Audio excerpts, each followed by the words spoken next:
네.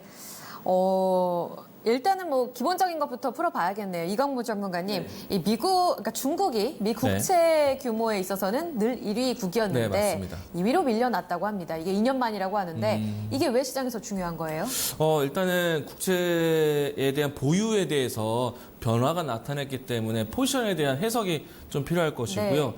그리고 이 시기에 왜 미국과 중국의 이 싸움이 격화되는데 네. 이 국채에 대한 보유가 무엇이 왜 중요하냐? 하필이면 이 시기에.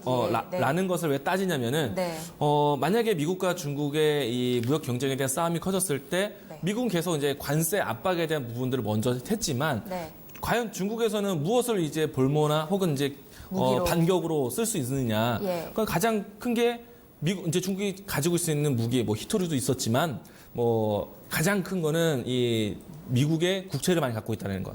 또 한 가지는 미국의 외화인 달러를 많이 갖고 있다는 것. 네. 이게 만약에 이 가장 큰 무기가 될 수 있는데 네. 이게 왜 무기로 쓰이냐면은 많이 갖고 있었기 때문에 시장에 매물을 넣어줬을 때 그 충격이 상당히 크다라는 얘기예요. 아, 시장 파급력에 있어서. 맞습니다. 뭐 일단 채권으로 얘기하면은 채권에 대한 수익률이 갑자기 바뀌겠죠. 네. 뭐 높이 있겠지만은 이 부분들은 뭐 일단은 시장에서는 극단적인 보복이라고 생각하고 있기 때문에 이런 사태는 일어나지 않을 것이다라고 예상을 하고 있지만은 네. 항상 이렇게 시장에 대한 이 미국과 중국의 경쟁에 대한 부분들이 커졌을 때는 이 문제를 다시 한번 꺼내서 되짚어 보긴 합니다.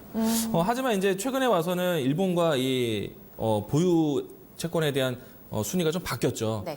이거는 이제 어떻게 해석하냐면은 네. 일본이 조금 더 선진국에 대한 일본이 채권에 대한 관심이 높이는구나. 그거는 이제 경기 침체에 대한 걱정을 앞쪽에서 하고 있구나라는 걸 알면서 네. 동시에 중국의 입장에서는 이 국채에 대한 매입을 미국채를 크게 높이지 않는 이유는 물론 하고 있습니다. 근데 네. 일본만큼은 아닌 거죠.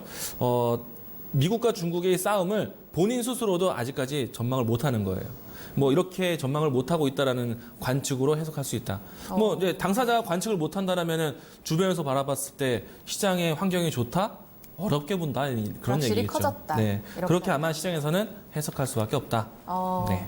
알겠습니다. 최정우 전문가님은 이 해석에 좀 동의를 하시는지 중국이 미 국채 시장에서. 규모에 있어서 살짝 발을 빼는 것 어떻게 해석할까요? 같이 싸우고 있는데 제가 이쪽 거 사면은 좀 이상하잖아요. 그죠?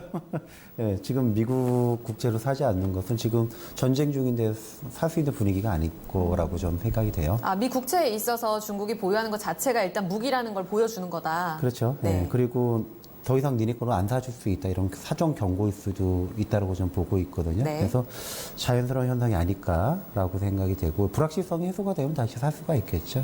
그래서 지금 의도치 않게 일본이 1등이 돼버렸고 네. 그리고 2등이 중국이 돼버렸고 3등이 지금 영국이죠. 그래서 1등, 2등, 3등, 그러니까 1등과 2등의 차이가 좀 바뀌긴 했는데 또 시장의 불확실성이 또 지나가고 나면 또 다르게 될 수가 있으니까 네. 여기에 대해서는 일단은 뭐 지켜보는 단계가 아닐까 이렇게 좀 생각이 되네요. 알겠습니다. 일단 규모 자체에 있어서 워낙 압도적인 큰 손이었다는 점 때문에 중국 쪽에서 규모를 줄이거나 늘리거나 이것이 금융시장에 큰 파급력을 줄 수 있다는 게 핵심이었던 것 같습니다. 하지만 불확실성에 있어서는 조금 더 행보를 지켜볼 필요가 있다.